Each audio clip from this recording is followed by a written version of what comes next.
Welcome to the night gallows. Creepy forest. Haunted mansion. Creepy apparition. Scary stalker. Welcome to the night gallows. Scary stories. Once in the secluded village of Torrington Falls, a close-knit group of 5 friends decided to host a sleepover to celebrate the beginning of their senior year. The village itself was enshrined with a multitude of ancient legends, some eerie and mysterious, some plainly absurd. Yet one tale that persisted was the haunting of an old mansion that lay at the edge of the village, abandoned and decrepit, a mere shell of its former glory. For generations, the mansion was believed to be cursed, a place where time itself seemed to warp and twist, where shadows danced in unnatural ways, and inexplicable occurrences were common. It was a place that adults warned their children about, and kids dared each other to approach but never too closely. The friends, adventurous and feeling invincible in their youth, saw the mansion as a thrilling location for their sleepover.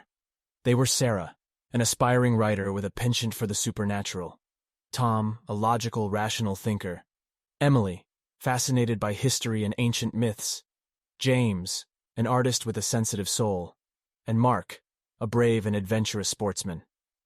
They gathered their supplies, excitedly discussing the night's plans, and ignoring the worried glances of their parents and the whispered cautions from older villagers.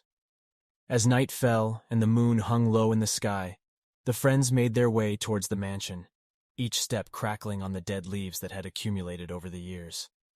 The mansion loomed, a dark silhouette against the night sky, its windows like hollow eyes staring into their souls. With a determined grin, Mark led the way, pushing the creaking door open.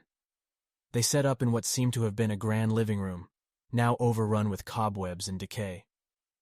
Hours passed as they played games, shared stories, and laughed at each other's jokes. But as the clock struck midnight, a chilling breeze seemed to sweep through the room, and the laughter died down.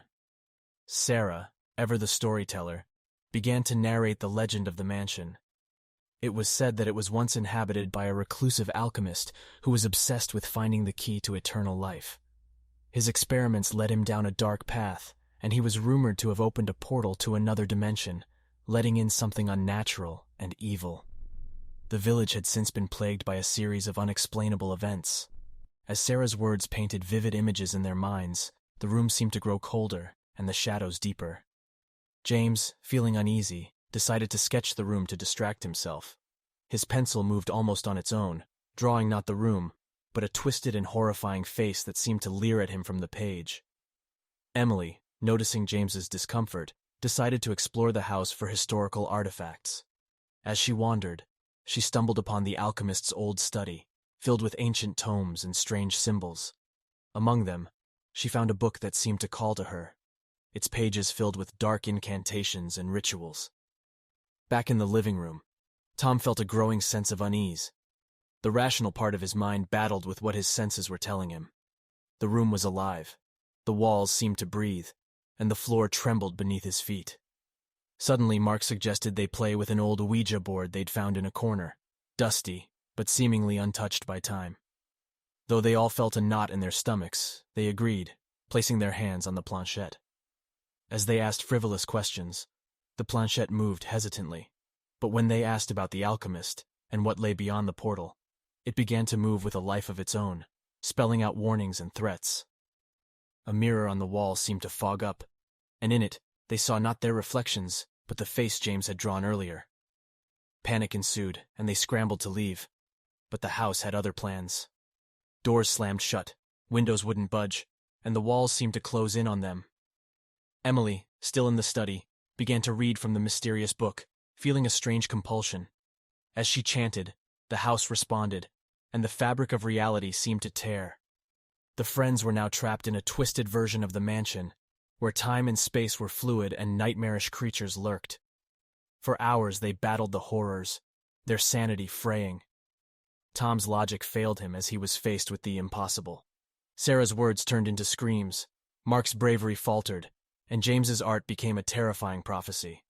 Finally, in a desperate attempt, they returned to the study, and Emily, with newfound understanding, managed to reverse the incantation. The house shuddered, and they were thrown back into their world. the mansion collapsing behind them. They returned to their homes, forever changed, unable to speak of what had happened.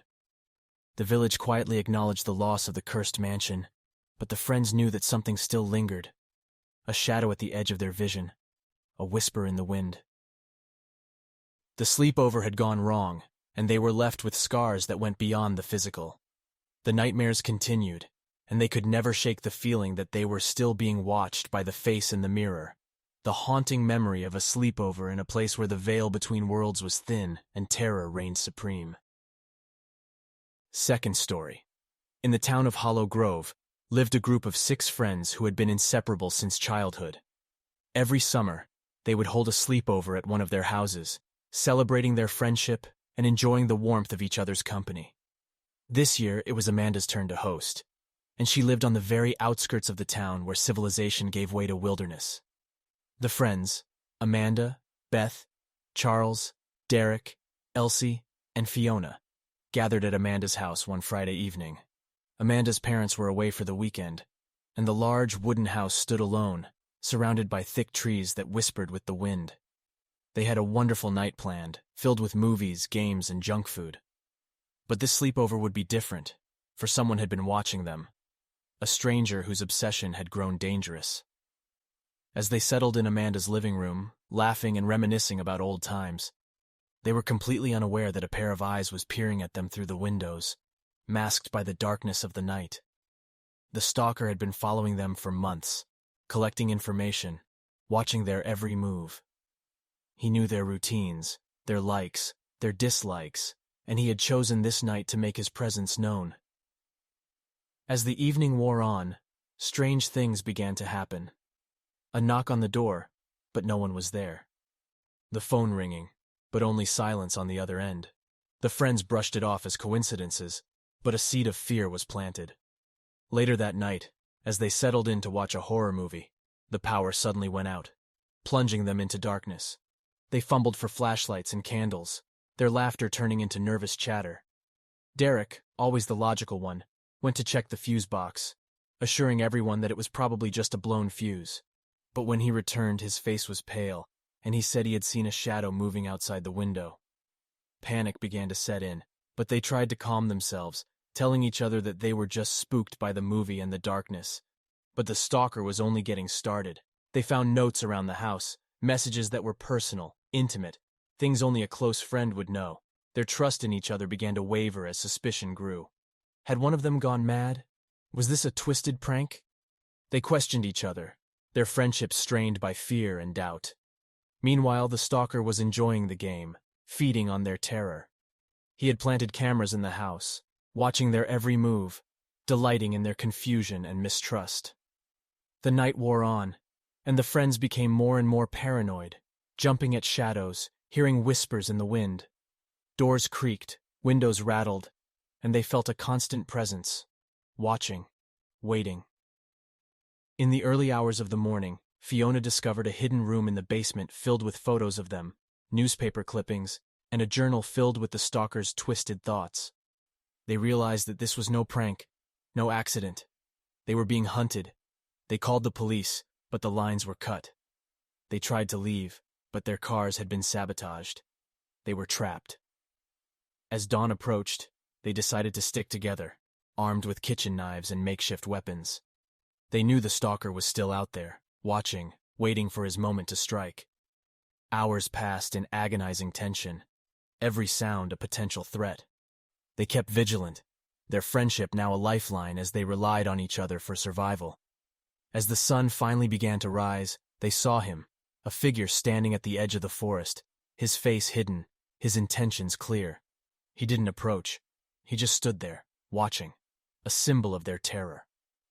When the police finally arrived, they found the house filled with evidence of the stalker's obsession, but he had vanished, leaving behind only the scars on the friends' psyches. They would never be the same again. The sleepover had turned into a nightmare, their trust shattered, their innocence lost. The stalker was never found, his identity a mystery, his obsession a haunting reminder that evil can lurk in the most unexpected places. The friends moved on, some leaving town, some building new lives, but they would always look over their shoulders, Always feel those eyes watching them. Always remember the sleepover stalker who had turned their lives upside down. In Hollow Grove, the legend of the sleepover stalker became a cautionary tale, a ghost story to tell around campfires. But for Amanda, Beth, Charles, Derek, Elsie, and Fiona, it was a painful memory. A night when their lives were invaded by terror, and their friendship was tested to the breaking point. Third story. In the small, tight-knit community of Alder Creek, a group of 5 teenage friends decided to celebrate the end of their school year with a sleepover. It was a time-honored tradition for them, but this time, they wanted to add a new twist to their gathering. They would each reveal a deep secret they'd never told anyone before. The 5 friends, Zoe, Nathan, Olivia, Max, and Grace, all agreed to the plan. They settled on Nathan's house for the sleepover, as his parents had a cabin in the woods and were often away for the weekend. The cabin was isolated and had an eerie atmosphere, especially at night when the shadows of the trees played tricks on the eyes. This seemed like the perfect place to unveil secrets. As the night approached, a sense of excitement and trepidation filled the air. They all gathered at the cabin, bringing along games, food, and most importantly, their secrets. They spent the early part of the evening enjoying themselves, playing games, and reminiscing about their school year. But as the night wore on and the hour approached for the sharing of secrets, a strange uneasiness settled over the group. Olivia was the first to notice something odd. While the others were laughing and talking, she spotted movement outside the window. A flash of something in the dark, perhaps an animal, but it made her heart race. She didn't mention it to the others, not wanting to spoil the mood, but the feeling that something was off lingered.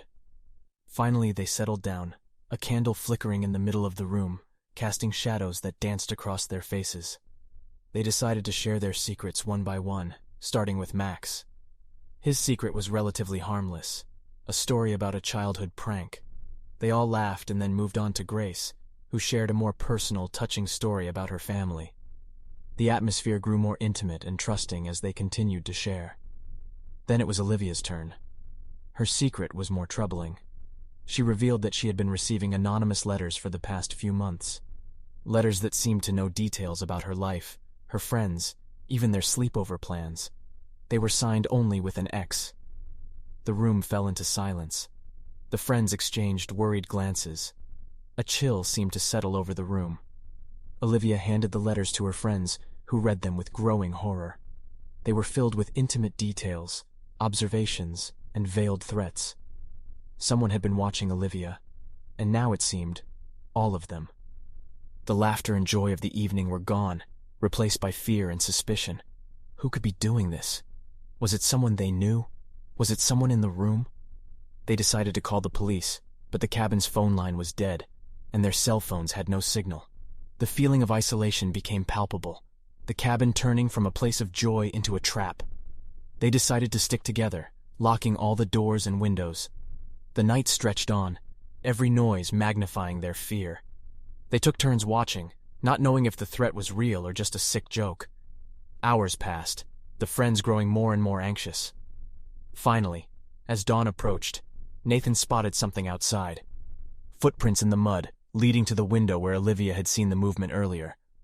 The realization that someone had been there, watching them, sent them into a panic. They decided to leave the cabin, making a run for Nathan's car. As they drove away, hearts pounding, they glanced back at the cabin, half expecting to see someone standing there, watching them leave. The police investigated but found no evidence of who might have been stalking Olivia. The letters stopped, but the fear lingered. The friends remained close, bound by the shared experience, but the innocence of their friendship was lost. They never held a sleepover again, the memory of that night too raw and painful. The cabin stood as a reminder of the night when their trust was shattered, and they were faced with a threat they never understood. Who had been watching them? What did they want? Those questions remained unanswered. The secrets of that night buried deep, a mystery that would haunt them forever. The sleepover at Alder Creek had started as a joyful celebration, but ended in terror and suspicion. It was a night that changed their lives, a night when secrets were revealed and new ones were created. A night when the boundaries between friendship and fear were blurred, leaving them forever changed. If you enjoyed these stories, Please give a like and subscribe for more haunting stories. And remember, you never know what might be standing behind you watching your every move.